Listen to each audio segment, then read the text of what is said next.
दोस्तों, मैं निरंजन नांदल।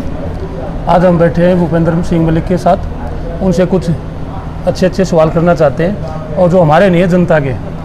नमस्कार जी मलिक साहब।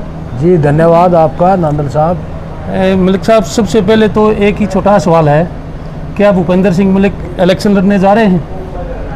देखिए, हम पार्टी में हैं, पार्टी हमें आदेश देगी तो जरूर चुनाव लड़ेंगे। नहीं, अब संगठन की सरकार चला रहे हैं, बीजेपी पूरी तैयारी कर रही है, तो जेजेपी अलग है, तो इकट्ठा कहीं नहीं दिख रही, इसका क्या कारण है? देखिए, गठबंधन है हमारा। जो ही चुनाव की तारीख आएगी उसके बाद दोनों दल बैठकर फैसला करेंगे किस दल को यहाँ अपना प्रत्याशी उतारना है।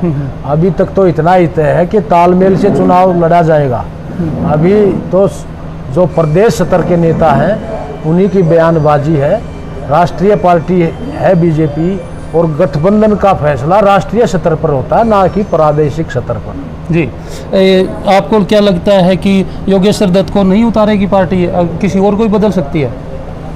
देखिए, ये उनका अंदरूनी मामला, हम तो मानते ही नहीं बीजेपी के कोटे में जाएगी। हम तो ये मानते हैं कि हमारी पार्टी का जो गठबंधन हुआ उसके बाद दो मौके आए। दिल्ली का चुनाव आया, जननायक जनता पार्टी ने इनका बड़ा मजबूती से साथ दिया। फिर राज्यसभा का चुनाव आया, हमने वहाँ भी साथ दिया।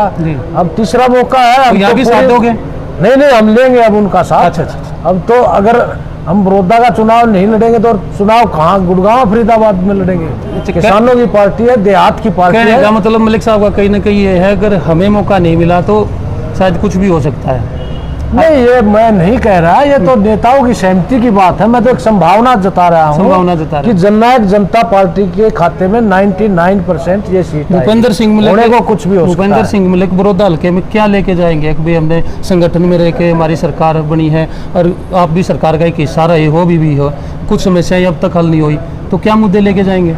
देखिए, सरकार में रहकर ही काम करवाए जा सकते हैं, सरकार का हिस्सा भी हो आप कहीं ना कहीं। हाँ, वही तो। आप मेरी बात सुनिए, दुष्यंत चौटाला जी ने 10 महीने के समय में इतना संघर्ष करके 10 सीटें लेकर जो आज सरकार के साथ सहयोगी हुए हैं, वो किसान की, मजदूर की और युवाओं की समस्याओं को लेकर जो उन्होंने वादे करके आए थे उनको पूरा करवाने के लिए ही आज सरकार के साथ सहयोगी हुए हैं। जो सबसे बड़ा मुद्दा था 75% युवाओं के लिए आरक्षण का, वो करवा के दिखाया। अगर सरकार के साथ नहीं होते तो वो कैसे होता? 5100 रुपये पेंशन का ही एक कंडीशन होती है दोग लगाने में, वो सब पहले भी थी, लेकिन ये था कि उस टाइम पे उसको उजागर नहीं किया जा रहा था, अब उजागर कर दिया। नहीं, कहाँ थी? आप दिखाइए। कोई भी उद्योग लगाता है तो उसको एक कंडीशन होती है, 75% क्षेत्र के ही उसमें कर्मचारी लिए जाएंगे। ये तकरीबन होता है विधानसभा में। कोई भी फैक्ट्री, बड़ी इंडस्ट्री है ना, उसका उठा के देख लिए।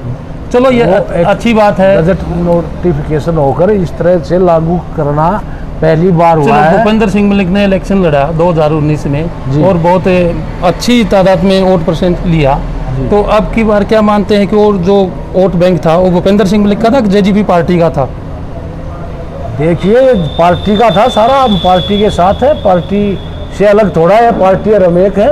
जी, आपके देखा है कि 1972 से लेके अब तक 2005 तक हमारे सीनियर जर्नलिस्ट ने बताया कि भाई, कहते भी हैं कि देवीलाल जी का हल्का रहा है जी। तो कहीं ना कहीं अगर हल्का रहा है तो INLD ने भी इलेक्शन लड़ा, जेजेपी ने भी, लेकिन जेजेपी को वोट ज़्यादा मिले, तो इसका मतलब देवीलाल की जो सहानुभूति है लोगों की, तो जेजेपी की तरफ मानते हैं, INLD की तरफ नहीं मानते। ये तो देखो, लोगों ने साबित कर दिया। 20 लाख मत प्राप्त हुए जेजेपी को इस चुनाव में जी, और INLD को कितने? विरासत तो राजनीति में जनता तय करती है जी। जो आज जो चौधरी देवीलाल विचारधारा के असली ध्वजवाहक हैं कौन है, हरियाणा की जनता ने तय कर दिया जी। जो पिछली बार बीजेपी के जो उम्मीदवार थे उनको काफ़ी वोट मिले हैं, तो बीजेपी के थे या उनके पर्सनल वोट माने जाते हैं? ये मैं, देखिए, ये एक खिलाड़ियों के वोट थे। खिलाड़ी होने नाते सेलिब्रिटी के तौर पर एक बार तो ये फिल्मी हीरो आकर भी वोट ले जाते हैं। ये बीजेपी के वोट मैं नहीं मानता, बीजेपी कभी जमानत नहीं बचा पाई। तो ये एक खिलाड़ियों के, और एक इतना बड़ा स्टार आया था, उसकी चकाचौंध में आकर ये वोट मिले थे। तो अब ये सब मतलब योगेश्वर दत्त एक सेलिब्रिटी है, उसके कारण उसको उसके कारण थे, बीजेपी के वोट बीजेपी के नहीं थे। अगर ऐसा जो उम्मीदवार उतारते हैं कहीं ना कहीं भूपेंद्र सिंह मिले के ऐसा जो उम्मीदवार होते हैं बीजेपी और जेजेपी के, तो उसके बारे में आप क्या कहेंगे? देखिए, आज हम एक ऐसी स्थिति पर हैं, जी अगर जननायक जनता पार्टी चुनाव लड़ेगी जी तो कांग्रेस 30-40 हज़ार से हारेगी। जी। अगर बीजेपी चुनाव लड़ती तो परिणाम उल्ट हो जाएंगे। भूपेंद्र सिंह मलिक का कहना है कि अगर जेजेपी को मौका यहाँ से बड़ौदे से नहीं मिलता और बीजेपी चुनाव लड़ती है तो वो फुट बैक पे आ जाएगी, इतनी वोट बैंक पे पीछे जो मिले थे वो भी नहीं मिलेंगे। आज के लिए इतना काफ़ी, धन्यवाद मलिक साहब आपका। जी थैंक यू।